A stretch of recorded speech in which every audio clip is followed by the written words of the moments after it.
जीतने वाले उम्मीदवार के हासिल करदा वोट 18,888 हैं। जीतने वाले उम्मीदवार की पार्टी का नाम, ये आज़ाद उम्मीदवार हैं।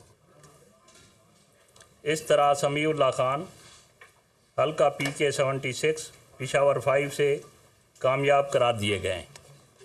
इसका ब्रेकअप भी देंगे दूसरे कैंडिडेट्स का? दूसरे आपको कापियाँ दे रहे हैं, कापियाँ दे रहे हैं।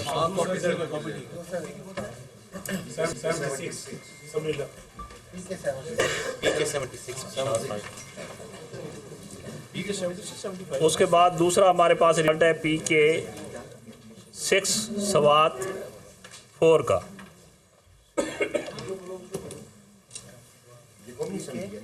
नहीं, इसमें जीतने वाले जो उम्मीदवार हैं फजल हकीम खान हैं, यूसुफ ज़ई, आज़ाद उम्मीदवार हैं ये। इनके वोट हैं 25,330। इसकी कापियाँ भी हम आप दे रहे हैं। और नेशनल असेंबली का रिजल्ट कब आएगा? नेशनल असेंबली का जो रिजल्ट कब आएगा? ये साथ साथ आ रहे हैं, जो आते जाएंगे ये हम आपको हैंड ओवर करते जाएंगे।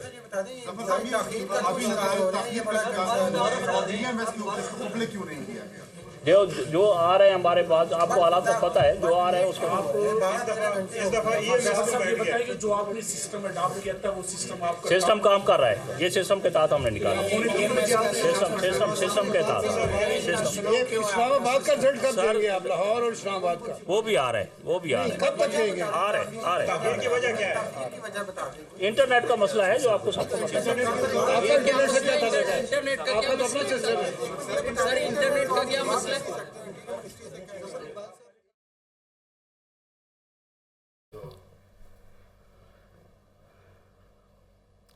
पहली सतरी एक सतरी अपनी क्लैरिफिकेशन या अपना दिफा पेश किया है इलेक्शन कमीशन ने कि इंटर मसला है।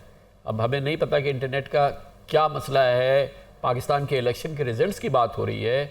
एक सत्र में उन्होंने कहा कि यानी कि इस बात को तो उन्होंने तस्लीम किया कि जी हाँ बड़ी ताख़ीर हो गई, मगर इंटरनेट का मसला है। वो तो कहते थे इंटरनेट से कोई ताल्लुक ही नहीं है। नहीं, वो तो बहुत हमारे सिस्टम का। हाँ हाँ हाँ, वो हमारी ऐप जो है वो हुई तो नहीं। उसके बगैर काम करेगी। कॉल्स बंद हुई, इंटरनेट बंद हुआ ही नहीं। और दूसरा पोलिंग बूथ पे जो लगाना चिस्पा करना था फॉर्म 45, उसका इंटरनेट से क्या ताल्लुक है? नहीं तो ये ऐसा लग रहा है कि मोबाइल फोन सर्विसेज पे चल रहे हैं क्योंकि ये बंद है, अदरवाइज तो वाईफाई तो चल रहा है। 2.5 रिजल्ट सुनाया उन्होंने 8 घंटों में, और वो साथियों के सवालों को फेस नहीं कर सके। ऐसे निकले जैसे दिल में पता नहीं कुछ और। चलिए आप इंतजार कर रहे हैं। उसमें कुछ शायद 50,000 वोट काउंट हुए, 50,000 वोट अब तक काउंट हुए अगर सरकारी तौर अभी भी पंजाब का कोई रिजल्ट नहीं आया अल्हम्दुलिल्लाह। वो कह रहे आ रहे हैं। पंजाब का कोई नहीं, KP का सुनाया उन्होंने माशाल्लाह। चलिए इंतजार कर लें। अब रिजल्ट आना शुरू हुए हैं, दुआ करें कि आते चले जाएं। भाई मिस्ट्री तो रहेगी कि किया हुआ क्या? ओहो, या तो खुल जाएगी मिस्ट्री जब रिजल्ट का ट्रेंड चेंज हो जाएगा जो अभी तक का है, या अगर ना हुआ तो तब भी रहेगी कि भाई अगर कुछ भी नहीं करना था तो फिर क्या किया, ये सब कुछ रोक के। ये बात तो है क्योंकि अगर ऑर्गेनिक भी रिजल्ट्स में कहीं कोई बेहतरी आ गई और नून लीग के हवाले से, और जो आज़ाद जीत रहे थे वो कहीं हारते नजर आए, तो वो तो उसका क्रेडिट तो फिर इन 5 घंटों में चला जाएगा, इलेक्शन कमीशन को जाएगा। सलमान गानी साहब देखिए जी, बात है कि कानून साहब के जो ट्रेंड्स नज़र आए हैं वो तो बड़े क्लियर हैं। देखिए बात है कि हम समझते थे कि शायद टर्न आउट बेहतर नहीं होगा, उनको पोलिंग स्टेशन पे आने की इजाज़त नहीं होगी। अब जो ट्रेंड अभी एक शामी साहब के हमें ये तक नहीं बताया है कि टर्न आउट कितना हुआ है। यार एक मोटी बात तो बता दो कि पाकिस्तान के इस इलेक्शन का टर्न आउट कितना हुआ है।